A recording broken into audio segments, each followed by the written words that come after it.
Perubahan zaman membawa dampak bagi seluruh negara. Dengan adanya perubahan zaman, pola pikir manusia pun ikut berubah karenanya. Perubahan zaman membawa dampak positif maupun negatif. Permasalahan ini terjadi karena adanya perubahan globalisasi. Oleh karena itu, akibat adanya era globalisasi membawa pengaruh kepada seluruh aspek, baik dari segi pendidikan ekonomi, sosial, iptek, bahkan moral suatu bangsa. Khususnya remaja yang mengalami perubahan. Krisis moral anak remaja pun sangat memprihatinkan. Moral atau perilaku anak remaja di Indonesia mengalami perubahan karena adanya pengaruh dari negara luar yang dibawa ke Indonesia. Semua langsung diserap tanpa memikirkan atau memilah perilaku yang seharusnya diambil oleh remaja yang sekarang ini. Dahulu, bisa dibilang moral anak bangsa dapat diacungi jempol. Hal ini dapat dilihat dari tata keramanya, sopan santunnya, dan tutur bahasanya yang baik. Tetapi, kini moral atau perilaku anak remaja di Indonesia sangat memprihatinkan. Banyak sekali perilaku-perilaku menyimpang yang kian marak terjadi di Indonesia. Penyimpangan tersebut sebagian besar dilakukan atau dialami oleh anak remaja. Penyimpangan yang dilakukan biasanya free sex, narkoba, dan lain-lain. Kejadian ini pun sangat memprihatinkan bagi Indonesia karena anak remaja merupakan generasi penerus bangsa. Dalam hal ini, globalisasi mempunyai banyak karakteristik yang sama dengan internasionalisasi sehingga kedua istilah ini sering dipertukarkan. Sebagian pihak sering menggunakan istilah globalisasi yang dikaitkan dengan kurangnya peran negara atau batas-batas negara.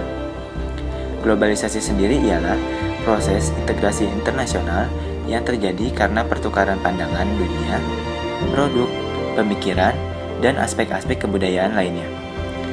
Pengaruh yang ditimbulkan globalisasi terhadap moral suatu bangsa arus modernisasi dan globalisasi itu mempunyai banyak nilai positif dan negatif. Sisi positifnya ialah informasi yang didapat menjadi lebih cepat dan akurat daripada masa-masa sebelumnya.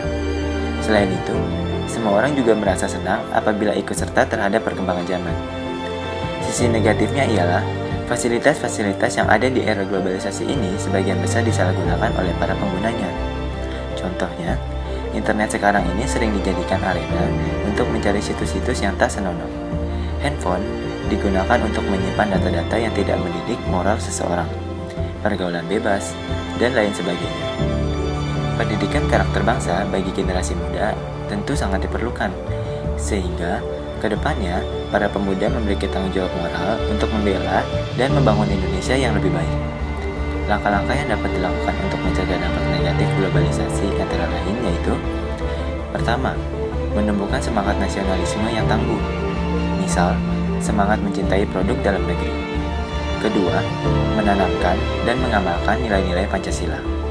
Ketiga, menanamkan dan melaksanakan ajaran agama.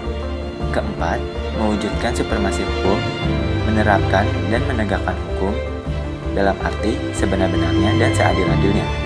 Kelima, selektif terhadap pengaruh globalisasi di bidang politik, ideologi, ekonomi, sosial, dan budaya bangsa.